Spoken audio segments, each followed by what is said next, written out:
सभागृहात कोण बोलत ना, म्हणजे तुम्ही सभागृहात बोलत का नाही असा आरोप आहे वरते मागच्या आमच्या मतदारसंघातल्या लोकांचं. बाहेर तिकडे केल्यापेक्षा सभागृहात बोला. तुम्ही म्हणता सूचना करा, म्हणजे आम्ही काय करावं ते सांगा. बोला आणि सूचना एकच आहे. नाही असा अन्याय बरोबर नाही. तुम्ही म्हणजे अन्यायासाठीच लढाई सुरू आहे, अन्यायाचा दूर व्हासाठीच इथं आलोय. तुम्ही माझ्यावर अन्याय करणार तर मग अर्थ काय अध्यक्ष महोदय? ठराविक लोकांना तुम्ही 2-2 तास बोलणार. मी सभासद नाही का अध्यक्ष महोदय? मी पण निवडून आलो ना, अपक्ष आलो. तुम्ही चिन्हावर आले, मी अपक्ष आलो अध्यक्ष महोदय. असं काय हा अन्याय? हे बरोबर नाही अध्यक्ष महोदय. बोला बोला सूचना कर. चला बोला ना. सूचना नका करू. आम्ही भाषण मत मांडतोय अध्यक्ष महोदय.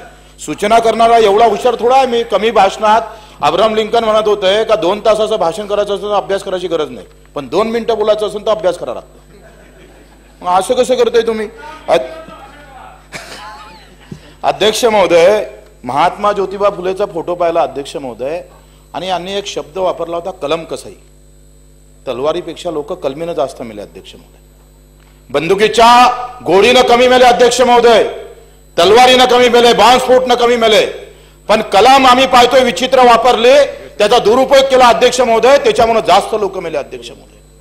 कांद्याच्या निर्यात बंदी केली, लाखो शेतकरी आम्ही पाहतोय अध्यक्ष महोदय आत्महत्या कराकडे गेले. एक कलम बदलली, एक धोरण बदललं, एक लाईन बदलली, एक निर्णय बदलल्यावर अध्यक्ष महोदय आम्ही पाहतोय का हजारो लोकांची कत्तल होतं अध्यक्ष महोदय. आणि म्हणून आम्ही पाहतोय का सामान्य प्रशासनाची चर्चा अध्यक्ष महोदय. इथं असं आम्ही पाहतो का सामान्य प्रशासनातलं काय काम आहे? भारतीय प्रशासकीय सेवामध्ये अधिकाऱ्यांची वार्षिक मालमत्ता जाहीर करणं. मला मंत्री महोदय आपल्याकडून अपेक्षा आहे का या सर्व अधिकाऱ्याची वार्षिक मालमत्ता जाहीर झाली पाहिजे. आम्ही पाहतो का हे होत नाही, आणि म्हणूनच आम्ही पाहतो का हा सगळा जे काही कारभार जे काही विचित्र होतं, जे काही आमच्या नेत्यांवर जे काही आरोप लागतं, आखरी लोक अधिकाऱ्याला विचारत नाही, आमदाराला विचारताय काय करताय तुम्ही तिथं जाऊन, कशासाठी पाठवलं आम्ही तुम्हाला. आणि मग जेव्हा विचार नाही तेव्हा संताप येतो अध्यक्ष महोदय. काल परवाची जे काही घटना झाली असेल ते सामान्य प्रशासनाच्या संबंधित आहे अध्यक्ष महोदय. अध्यक्ष महोदय एक महिला येतं, ते हृदयरोगानं आजारी असतं अध्यक्ष महोदय, ती रडतं, आणि आम्ही तिच्या सोबत जेव्हा मंत्रालयात जातो तेव्हा अधिकाऱ्याला विचारतोय, तेव्हा तो उघडीच्या उडवडीचे प्रश्न विचारतोय आम्हाला, तुम्ही माझ्याकडे नका जाऊ, सीएम साहेबाकडे जा, असं म्हणताना राग नाही येणार अध्यक्ष महोदय? किती कारवाई करतोय आपण. सेवा कायदा आणला अध्यक्ष महोदय, दप्तर दिरंगीचा कायदा आहे.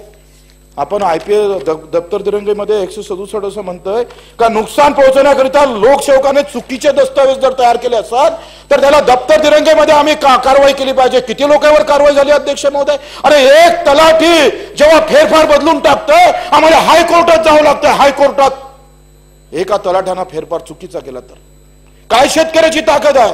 कुठलं नॉलेज इन अध्यक्ष महोदय त्याच्याकडे? अध्यक्ष महोदय एका तलाठ्याचं जेव्हा फेरफार बदलतं तेव्हा न्यायालय एकही न्यायालयाने अजून असं पाहिलं नाही अध्यक्ष महोदय का त्यानं तलाठ्यावर कारवाई नाही केली, फक्त फेरफारचे आदेश दिले. वा क्या बात आहे. अरे त्या तलाठ्याने जर चुकीचा दस्तावेज केला असेल, चुकीचा फेरफार केला असेल, तर न्यायालयाकडून अपेक्षा काय आहे का हे का चुकीचं केलं? असं होतच नाही. आणि इथं सगळं दुकान बसतंय अध्यक्ष महोदय. हो आम्ही रक्तदान करणारी मंडळी आहो, 80 वेळा रक्तदान केलं, खून करणारी नाही आम्ही मारणाऱ्यापेक्षा जगवणाऱ्या वीर समजतोय अध्यक्ष महोदय. आणि म्हणून आमच्याकडून अपेक्षा आहे का मंत्री महोदय, मुख्यमंत्री महोदयकडून आम्हाला अपेक्षा का ही मालमत्ता जाहीर झाली पाहिजे, हे पटलावर आली पाहिजे, सभागृहासमोर आली पाहिजे, आमची आली पाहिजे, अधिकाऱ्याची सुद्धा आली पाहिजे अध्यक्ष महोदय. आपण पाहिजे हे सगळं करत असताना नास्तिकची पुनर्बांधणी करणे. सामान्य प्रशासन मंत्रालयात गेलो ना तर घटेघाट वाटते, घडेघाट. ढोरं ठेवल्यासारखे अधिकारी बसतात, कर्मचारी बसतात. ह्या फाईल इकडे तिकडे आडव्या तेडव्या, त्या फाईल पण आम्हाला अर्ज द्या वाटत नाही अशी अवस्था आहे. आमदार आले, file to file, table to table फिरावं लागतं. म्हणजे एका मुख्यमंत्री महोदयाचा रिमार्क असताना सुद्धा अध्यक्ष महोदय 4-4 महिने उत्तर येत नाही. काय अपेक्षा करायच्या? अरे माझं पत्र आहे, मुख्यमंत्र्याचं गिरीश बापट साहेबाचं पत्र, मुख्यमंत्र्याचा रिमार्क, त्याच्यानंतर आमचं पत्र, अजूनही उत्तर नाही. 7 दिवसात उत्तर द्यायचा आधी आपला शासन निर्णय आहे. कुठे गेलाय तो? किती आमदारांना 7 दिवसात उत्तर येतं अध्यक्ष महोदय? सांगाव ना आम्हाला. अहो अजूनही पाहतोय त्या मंत्रालयाच्या समोर 4-4, 2-2 घंटे लाईन उभं राहावं लागतं सामान्य माणसाला. 2 घंट्यानंतर त्याला आत प्रवेश भेटतं. आत प्रवेश गेला आणि चंद्रपूरचा एखादा अधिकारी, एखादा आमचा शेतकरी आला तर तिथं अधिकारी उपस्थित नसतं. 2 घंटे लाईनीत गेले, अधिकारी सापडला नाही, गेला वापस. कसे कुठं राहणार ते कसं राहणार? मग मंत्री महोदय, आमच्या अध्यक्ष महोदय, मला एक सूचना करायची आहे का हे 15 मिनिटं 20 मिनिटं त्या रांगीत उभं राहावं, 20 मिनिटाच्या नंतर त्याचा अंतर्जाची व्यवस्था नाही केली पाहिजे आपण? म्हणजे 2 नंतरच प्रवेश. अरे ज्यानं तुम्हाला निवडून दिलं त्याला 2 नंतर प्रवेश, हा कुठला कायदा आहे? हे कुठलं प्रशासन आहे? म्हणजे हे लोकसेवक आहे ना, हे आमचे कर्मचारी आहे ना, हे आमचे नौकर आहे ना, याच्या पाट्या काढून टाका. 2 नंतर भेटा, 3 नंतर भेटा, 4 नंतर भेटा. अरे नौकर आहे ना तुम्ही आमचे, मालकाला सांगायचं 4 नंतर भेटा म्हणून. एखाद्या स्वयंपाक करणाऱ्या बाईनं सांगा मी 4 वाजता नाही येत, दुपारी 2 वाजता येतो. पैसे आम्ही देतो ना, आमच्या टॅक्स मधून तुमची सगळे पगार भेटते ना, आणि तुमच्या ह्या पाट्या कुठून आणल्या 4 नंतर भेटा? हे कुठला प्रकार आहे? अरे प्रजासत्ता दिन म्हणतो आम्ही, प्रजा इथं राजा आहे, प्रजा इथं राजा. तुम्ही नौकर जाऊ काय? प्रजासत्ता, प्रजेचं राज्य ते निर्माण झालं पाहिजे. मला मुख्यमंत्री महोदयाची गुण अपेक्षा आहे का हे राज्य निर्माण होणं गरजेचं आहे. आम्ही शिवगाळ काय करतोय, आम्ही मारहाण का करतो, त्याच्या मागचा खरा संदर्भ शोधला पाहिजे. मी गावित साहेबाला विचारलं, मला नाव माहित नव्हतं, पण अॅट्रॉसिटी ऍक्ट दाखल करा असं म्हणतात. मंत्रालयात आम्ही आंदोलन केलं तर 2 आमदारांना 353 दाखल होते, आणि हजारो कर्मचारी मंत्रालयात आंदोलन करतोय.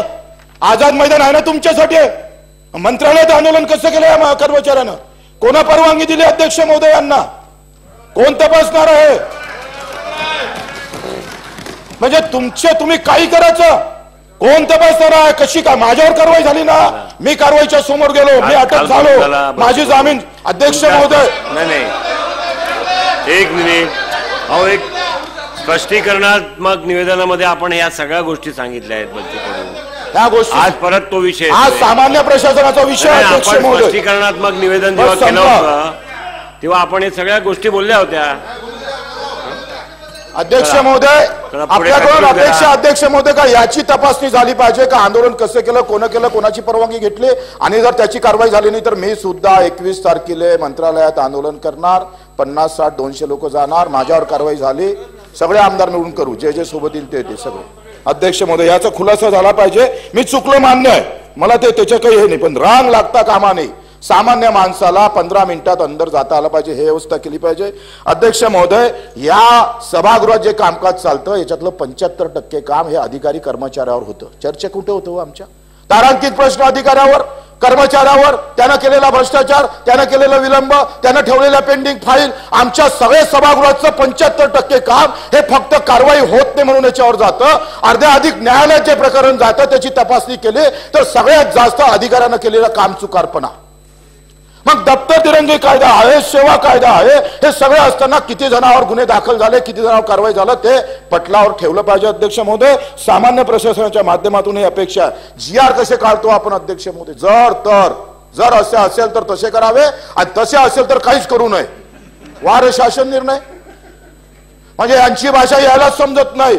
ते 10 जणांना विचारावं लागतं, आणि तेव्हा तो सांगतो का आता याच्यावर स्पष्टीकरण मागा. खालचा कलेक्टर म्हणतो त्या शासन निर्णयावर स्पष्टीकरण मागतं. कसं कारभार चालणार हो? कसं चांगलं प्रशासन चालणार आहे? मग आम्ही रागवलो तर राग दिसतं. म्हणजे मारणं म्हणजे कायदा तोडणं, आणि फाईल विलंब ठेवणं म्हणजे कायदा पाळणं होते का? त्या फाईल मध्ये चुकीच्या तुम्ही बर्ताव करत असाल तर तो काय कायदा पाळणं आहे का अध्यक्ष महोदय? हा पण कायदा तोडणं आहे अध्यक्ष महोदय, हे तपासणं. 95चा कायदा मुख्यमंत्री महोदय आपल्याला माहित आहे, 21 वर्ष झाले एक कायद्याची एकाची अंमलबजावणी झाली नाही. नगरविकासचा प्रश्न आहे अध्यक्ष महोदय. आमच्या नगरविकास सचिवांनी याच्यावर गाईडलाईन काढली, आणि अजूनही एकाही नगरपालिकेनं खर्चच केला नाही. त्याचा आढावाच नाही. अरे 2 पाय नाही, हात नाही, डोळे नाही, त्याच्यासाठी तुमचे डोळे उघडत नसन तर कसं काय करावं? काय तुमच्याकडे आम्ही चांगलं पाहाव? अध्यक्ष महोदय, माझ्या मतदारसंघात अचलपूर सारखं मोठं शहर, आधुनिक आणि अत्यंत पुराणिक शहर आहे. त्या शहरासाठी सुद्धा काही निधी मुख्यमंत्री महोदयानं आम्हाला दिला पाहिजे. अध्यक्ष महोदय, माझ्या इथं एक बाजार समितीचा सभापती आहे अध्यक्ष महोदय, अतिशय प्रामाणिक कार्यकर्ता, 40 वेळा रक्तदान केलं, 2 वेळा अविरोध ग्रामपंचायत मध्ये निवडून आला, बाजार समितीचा सभापती झाला. पण त्यानं फक्त दारूबंदीच्या विरोधात फक्त 2 मोर्चे काढले अध्यक्ष महोदय. कशी अवस्था आहे माहित आहे का? गावात तालुक्यात एक दारूचं दुकान आहे, त्या दारूच्या दुकानावरून सब दुकान तयार झाले. एक तालुक्यातलं दुकान दारूच्या दुकानावरून मोटरसायकलवर गावागावात ते सगळे दारू घेऊन जातात, दारू विकणार. याचे तालुका प्रमुख आहे, जिल्हा प्रमुख आहे, दारू ऐवत दारू विक्रेत्याचा तालुका प्रमुख, ऐवत दारू विक्रेता जिल्हा प्रमुख. जशी पक्षाची बांधणी आहे तशी ऐवत दारू विक्रीच्या बांधणी झाल्या अध्यक्ष महोदय. आणि मग एका दारूच्या दुकानावरून तो एखादा दारूवाला पोहोचणारा जिल्ह्यात गावात दारू पोहोचून देते, गावातल्या 10-15 लोकले ते देशी दारूचे सगळे खोके तिथं घेऊन जातं आणि तो विकतं. त्याच्या विरोधात आंदोलन केलं. आमचा एसपी आहे गौतम, हा म्हणे पोलीस सबसे बड़ा गुंडा है, पुलिस के सिवाय दूसरा गुंडा हो नहीं सकता, अपन गुंडे है, राजनेता गुंडा नहीं है, उससे ज्यादा हम उससे बड़ा गुंडा है असं सांगून याच्यावर डायरेक्ट हद्दपार तडीपाराचं वारंट काढलं अध्यक्ष. असं जर व्हायला लागलं, सामाजिक कार्यकर्त्यावर अशा प्रकारच्या कारवाई व्हायला लागल्या अध्यक्ष महोदय, अत्यंत चुकीचा आहे. अध्यक्ष महोदय, माझ्या एकूण 2 अपेक्षा आहे. माझ्याकडे हे नाव आहे अश्विनी जोशी, अनिल सोनटक्के. अश्विनी जोशी आहे जिल्हा अधिकारी, यांच्याकडे थकबाकी आहे 3 लाख. अनिल सोनटक्के आहे न्यायाधीश, यांच्याकडे शासकीय वसतच आहे 1,11,000 थकीत आहे. आम्ही हे सगळे पाहिलं. प्रकाश राठोड, पंकज शाह, प्रेमकुमार जैन, प्रधान सचिव निवृत्त विशेष गृह विभागाचा. ह्या सामान्य माणसाला माझं भांडण कुठं आहे का? IPS अधिकाऱ्याचे 2-2 निवासन आहे, सोसायटी तर राहतं, शासकीय व्यवस्थित राहतं. आणि या माणसानं ज्याचा हार्टचं ऑपरेशन आहे त्या बाईचं, त्याला तुम्ही मुदत वाढ देऊन दिले नाही. हे थकीत कधी वसूल करणार आहे? हे कधी वसूल करणार आहे अध्यक्ष महोदय? आपल्याकडून अपेक्षा आहे की यादी आम्ही तुम्हाला देतोय, याची तातडीनं वसूल करावी. आणि त्या अशोक जाधवावर कारवाई होत आहे, तो न्याय मागालेला त्याच्यावर निलंबन होऊ नये हे अपेक्षा करतो. आणि तो 2 शब्द संपवतो. उत्तर मंत्री महोदयांचे.